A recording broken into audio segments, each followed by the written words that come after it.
जिले की हर खबर सबसे पहले आप तक पहुंचाने का वादा, बस यही है एक इरादा। आज ही लगाए अपना पद्मेश डिजिटल सेटअप बॉक्स।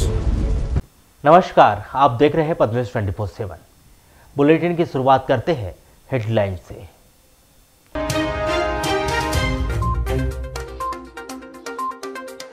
छात्रावास फूड पॉइजनिंग मामले में हॉस्टल अधीक्षक निलंबित, प्राचार्य का कटेगा वेतन। समय पर नहीं दी गई सूर्य नमस्कार कार्यक्रम रद्द होने की जानकारी, शिक्षा विभाग की लापरवाही से कड़ाके की ठंड में परेशान हुए हजारों छात्र। जिला पंचायत सीईओ की फिर दिखी तानाशाही, खबर कवरेज के लिए पहुंचे मीडिया कर्मियों के मोबाइल और कैमरे से डिलीट करवाई वीडियो। 1 महीने के भीतर पंचायत चुनाव करवाने के आश्वासन पर फिर पलटी प्रदेश सरकार, जारी किया नया आदेश।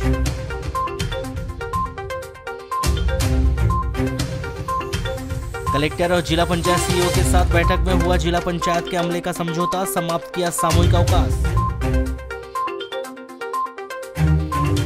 पीजी कॉलेज के बाहर युवाओं की लड़ाई में चाकूबाजी तक आई नौबत, पुलिस ने शांत कराया मामला।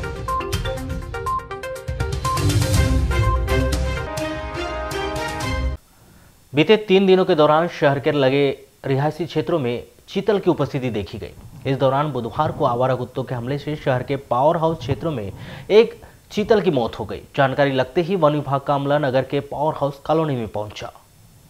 मृत चीतल को वन परिक्षेत्र कार्यालय बालाघाट लाया गया, जहां चीतल का वेटनरी डॉक्टरों के द्वारा शव परीक्षण किया गया। आपको बताया कि आवारा कुत्तों की संख्या अधिक हो गई है, जो जानवरों पर नहीं पर इंसानों पर भी हमला कर देते हैं। आपको बताया कि आवारा कुत्तों की संख्या इन दिनों अधिक हो गई है, जो जानवरों पर ही नहीं बल्कि इंसानों पर भी हमला करते हैं।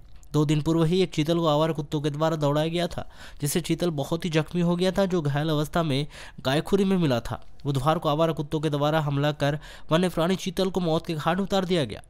बालाघाट रेंज के वन परिक्षेत्र सहायक अनिल कुमार तिवारी ने बताया कि बालाघाट भाग 2 बीट के अंतर्गत पावर हाउस कॉलोनी में एक वन्य प्राणी चीतल घायल अवस्था में मिला, जिसकी थोड़ी देर में ही मृत्यु हो गई।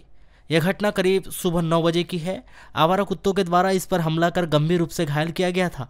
शहर में आवारा कुत्तों की भरमार हो गई है। आवारा कुत्तों के द्वारा दौड़ाए जाने के कारण यह चीतल भागते हुए पावर हाउस कॉलोनी में पहुंचा था। शव का परीक्षण करवाकर जलाकर नष्ट किया गया।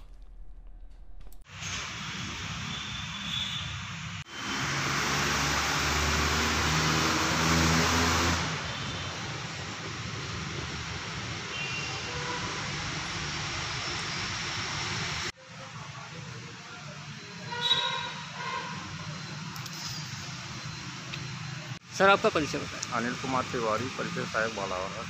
सर बताइए, कहाँ मिला? ये बालाघाट भाग 2 बीट के अंतर्गत पावर हाउस कॉलोनी। ये कितने बजे? सुबह 9 बजे करीब। तो कैसे क्या घटना हुई सर? क्या बोल आवारा कुत्तों द्वारा पीछा किया गया चीतल का और घायल शहर में तो आवारा कुत्तों की भरमार हो गई है। लगा हुआ क्षेत्र है वन क्षेत्र, वहीं कॉलोनी। इसका शव परीक्षण करवाया जाएगा पशु चिकित्सक द्वारा, उसके बाद उसको जलाकर समूल नष्ट किया जाएगा। मध्य प्रदेश शासन के द्वारा त्रिस्तरीय पंचायत चुनाव रद्द किए जाने के बाद नित रोज नए आदेश पंचायत चुनाव और उनसे जुड़े हुए लोगों के लिए जारी किए जा रहे हैं, जिसको लेकर लगातार असमंजस की स्थिति बनी हुई है। इसी कड़ी में पंचायत एवं ग्रामीण विकास विभाग मंत्रालय भोपाल मध्य प्रदेश शासन के द्वारा एक और आदेश जारी किया गया है, जिसमें इस बात का उल्लेख किया गया है कि 29 फरवरी 2022 तक पंचायतों के नए परिसीमन किए जाएंगे। निश्चित ही इस आदेश की चर्चा प्रदेश के हर ग्राम पंचायत से लेकर जनपद और जिला पंचायत में हो रही है, क्योंकि कुछ समय पहले ही मध्य प्रदेश शासन ने ग्राम पंचायत के सरपंच प्रधान का प्रभार दिए जाने की मांग का आंदोलन इस बात को लेकर समाप्त किया था कि जल्द ही प्रदेश में त्रिस्तरीय पंचायत चुनाव करवाए जाएंगे।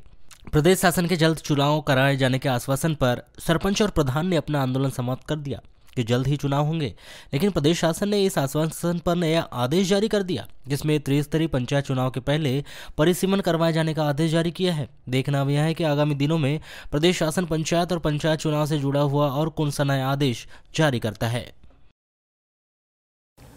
लोक शिक्षण आयुक्त अभय वर्मा ने 26 जनवरी गणतंत्र दिवस पर स्कूलों में आयोजित होने वाले विभिन्न कार्यक्रमों में कक्षा पहली से लेकर कक्षा 10वीं तक के विद्यार्थियों को शामिल नहीं करने के आदेश दिए हैं। यह आदेश आयुक्त वर्मा के द्वारा प्रदेश के समस्त जिला शिक्षा अधिकारी को भेज दिए हैं। मतलब साफ है कि इस वर्ष भी जिले सहित प्रदेश के विभिन्न शासकीय व निजी स्कूलों में ध्वजारोहण, रंगारंग कार्यक्रम व परेड आदि में कक्षा पहली से कक्षा 10वीं तक के बच्चों को शामिल नहीं किया जाएगा।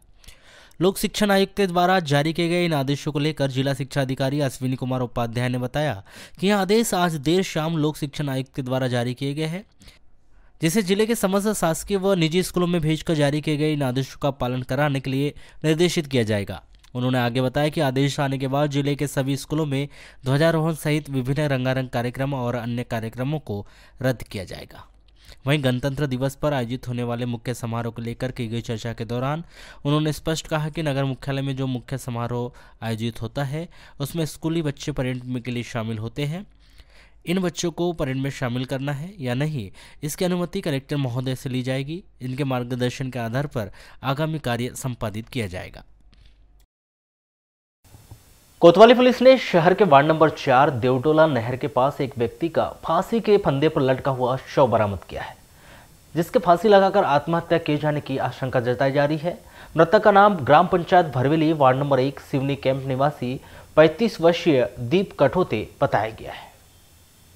प्राप्त जानकारी के अनुसार दीप मजदूरी का कार्य करता था। परिवार की आर्थिक स्थिति कमजोर होने के चलते पिछले कुछ दिनों से वह मानसिक तनाव में चल रहा था, जिसका शव बुधवार को देवटोला नहर के पास एक पेड़ में फांसी पर लटका हुआ बरामद किया गया। जहां मौके पर पहुंची कोतवाली पुलिस ने रस्सी काटकर दीप का शव बरामद किया। वहीं 174 के तहत मामला दर्ज कर पंचनामा तैयार की गई। वहीं अन्य आवश्यक कार्रवाई कर शव का जिला अस्पताल में पोस्टमार्टम कराकर शव उनके परिजनों के सुपुर्द कर दिया गया है।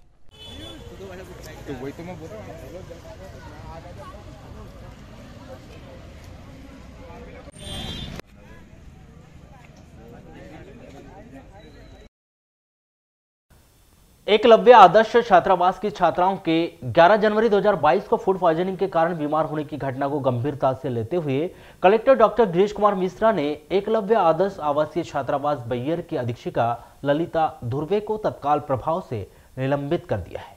इसके साथ ही विद्यालय के प्रभारी प्राचार्य मिनेश कुमार लानगे की एक वेतन वृद्धि असंचय प्रभाव से रोकने के लिए जबलपुर संभाग के कमिश्नर को प्रस्ताव भेजा गया है। 11 जनवरी को हुई घटना के संबंध में बैयर एसडीएम तन्मय वैश्विक शर्मा के द्वारा जांच करने पर पाया गया कि अधीक्षका के द्वारा छात्रावासों में छात्राओं को कच्चा, जला हुआ एवं कम मात्रा में नाश्ता दिया जाता है। छात्रावास में शुद्ध पेयजल भी नहीं मिल पा रहा है। छात्राओं को दूध माह में 4-5 दिन ही दिया जाता था। छात्राओं को मेन्यू के अनुसार भोजन नहीं दिया जाता था। छात्रावास अधीक्षक ललिता धुर्वे के द्वारा छात्रावास की छात्राओं को भोजन की गुणवत्ता पर ध्यान नहीं देने और अपने कर्तव्य के प्रति लापरवाही बरतने के कारण उसे तत्काल प्रभाव से निलंबित कर दिया है। निलंबन अवधि में उनका मुख्यालय कार्यालय विकासखंड अधिकारी बैयर रखा गया है। इसी प्रकार विद्यालय के प्रभारी प्राचार्य श्री लाडगे के द्वारा एक दिन भी छात्रावास का निरीक्षण नहीं करने एवं वहां की व्यवस्थाओं पर ध्यान नहीं देने के कारण उनकी एक वेतन वृद्धि रोकने का प्रस्ताव जबलपुर संभाग के कमिश्नर को भेजा गया है। नगर के पीजी कॉलेज के सामने दिन दहाड़े एक युवक के द्वारा की गई चाकूबाजी का वीडियो वायरल हो गया है। यह युवक कॉलेज के अन्य छात्रों को डराते धमकाते, मारपीट करते और चाकू दिखाते हुए वायरल वीडियो में नजर आ रहा है। यह घटना 12 जनवरी को कॉलेज और यातायात पुलिस थाने के सामने कॉलेज की आपसी गुटबाजी के चलते होना बताया जा रहा है। यह भी जानकारी मिली कि चाकू लिए इस युवक को कॉलेज के दूसरे गुट ने बुलाया था और युवक के चाकू से किए गए प्रहार से एक छात्र के गले में चोटें भी आई है। यह मामला कोतवाली पहुंचा और कोतवाली में कॉलेज के छात्रों की भीड़ भी देखी गई और अच्छी खासी गहमागहमी भी रही। आहत छात्र के परिवार के लोग भी कोतवाली पहुंच चुके थे। छात्रों के द्वारा चाकू लिए इस युवक के विरुद्ध कोतवाली में रिपोर्ट करना चाह रहे थे, किंतु कोतवाली पुलिस ने आहत छात्र और चाकूबाजी करने वाले युवक के परिजनों को बुलाकर दोनों पक्षों को शांत करवाकर और आपस में समझौता करवाकर उन्हें कोतवाली से रवाना कर दिया। अब यहाँ समस्या पर यह है कि समझौता करवाकर ऐसे अपराध को संरक्षण देना या फिर उस युवक का मनोबल बढ़ाना है जिस युवक ने कॉलेज के सामने चाकूबाजी की थी। महिला पुलिस ने एक अनुसूचित जाति की महिला को शादी का झांसा देकर उसका देह शोषण करने के आरोप में फरार आरोपी अनिल महेश्वरी 33 वर्ष ग्राम बीरनपुर निवासी को गिरफ्तार कर लिया गया, जिसे न्यायिक अभिरक्षा में जिला जेल भिजवा दिया गया है। आपको बताया कि यह महिला 2.5 वर्ष से अपने पति को छोड़कर अपनी 3 वर्षीय बेटी के साथ मायके में रह रही थी, जिसके पिता की किराना की दुकान भी है। अनिल शादीशुदा और 3 बच्चों का पिता है, जिसने इस महिला को शादी करने और उसकी 3 वर्षीय बेटी को अपनाने का झांसा दिया, जिससे महिला अनिल की बातों में आ गई। अनिल के द्वारा महिला का देह शोषण किया गया। इस दौरान शादी किए जाने की बात से इनकार कर दी गई। महिला पुलिस ने इस महिला के द्वारा की गई रिपोर्ट पर अनिल महेश्वरी 33 वर्ष ग्राम बीरनपुर निवासी के विरुद्ध धारा 376, 376(2), N 506, धारा 3/1 W2 32V अनुसूचित जाति जनजाति अत्याचार निवारण अधिनियम के तहत अपराध दर्ज किया गया था। महिला पुलिस ने इस मामले में अनिल महेश्वरी को गिरफ्तार करके विद्वान अदालत में पेश कर दिया गया, जहां से उसे न्यायिक अभिरक्षा में जिला जेल भिजवा दिया गया है।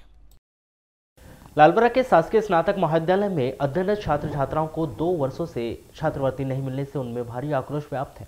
कॉलेज के प्रभारी प्राचार्य सुमन बरवा से मुलाकात कर जब तक उन्हें छात्रवृत्ति नहीं मिल जाती प्रवेश शुल्क न लेने, कन्या छात्रावास शुरू करने एवं 14 जनवरी तक सभी छात्र छात्राओं को छात्रवृत्ति दिए जाने की मांग की एवं मांगे पूर्ण नहीं होने पर 15 जनवरी से महाविद्यालय के गेट में तालाबंदी कर कक्षाओं का बहिष्कार करने की भी चेतावनी महाविद्यालय प्रशासन को दी है।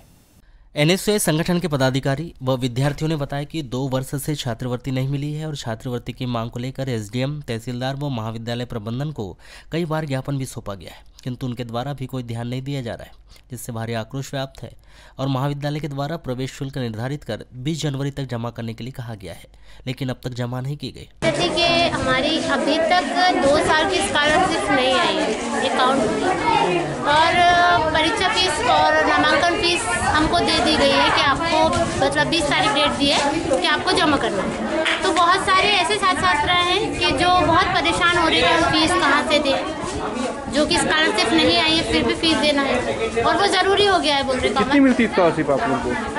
फिर भी स्कॉलरशिप मतलब 5-6 साढ़े 6 हज़ार मिलती, गाँव की बेटी का मिला के पूरा मतलब 11,000, और बाकी तो अभी कट के भी आ रही है 1,000 ऐसे आई है किसी किसी के खातों में। आज महाविद्यालय प्रबंधन को चेतावनी दी गई है, चेतावनी कहूँगा मैं उसको, क्योंकि पिछले 2 साल से भारतीय राष्ट्रीय छात्र संगठन NSUI लगातार छात्र हित के सबसे बड़े मुद्दे स्कॉलरशिप के लिए लड़ रहा है, लेकिन 2 साल हो गए हैं अभी तक बच्चों की छात्रवृत्ति नहीं आई है। इसका सबसे ज़्यादा प्रभाव सेकेंड ईयर और फाइनल ईयर के बच्चों पर पड़ रहा है, और जो अभी करंटली MA में गए हुए हैं उनको, क्योंकि उनके पिछले सत्र की स्कॉलर नहीं आई है, और ऊपर से क्या है अभी कोरोना का भी समय चल रही है, आर्थिक रूप से सभी परेशान हैं। महाविद्यालय प्रभारी प्राचार्य सुमन बरवा ने बताया कि महाविद्यालय के द्वारा छात्रवृत्ति दिए जाने सभी कार्रवाई पूर्ण कर दी गई है। यह मामला प्रशासन स्तर से लंबित पड़ा हुआ है, जल्द ही छात्रवृत्ति विद्यार्थियों के खाते में आ जाएगी। वन विभाग की उड़नदस्ता टीम ने 11 जनवरी को वनव्रत बालाघाट के ग्राम कुकड़ा में वन्य प्राणी सांबर का विद्युत करंट के द्वारा शिकार किए जाने की सूचना प्राप्त होने पर छापामार कार्रवाई कर 2 व्यक्तियों को गिरफ्तार किया। उनके घर से सांबर का 4 किलोग्राम मांस भी जब्त किया गया है। 11 जनवरी को ग्राम कुकड़ा निवासी ओमकार माहौले व लखनलाल माहौले के घर की तलाशी ली गई। इस दौरान उनके घर के आंगन में और अंदर कमरे में लगभग 4 किलो वन्य प्राणी सांबर का कच्चा मांस एवं काटने के लिए उपयोग में लाया गया औजार भी बरामद किया गया है। उड़नदस्ता टीम के द्वारा पूछताछ करने पर ओमकार माहौले के द्वारा वन्य प्राणी सांबर का शिकार करना स्वीकार किया गया और उसे अपराध स्थल पर ले जाया गया। वन अपराध प्रकरण दर्ज कर अग्रिम कार्रवाई के लिए प्रकरण परियोजना परिक्षेत्र लामता के सुपुर्द कर विधिवत कार्रवाई की गई है। इस प्रकरण में जांच की कार्रवाई की जा रही है।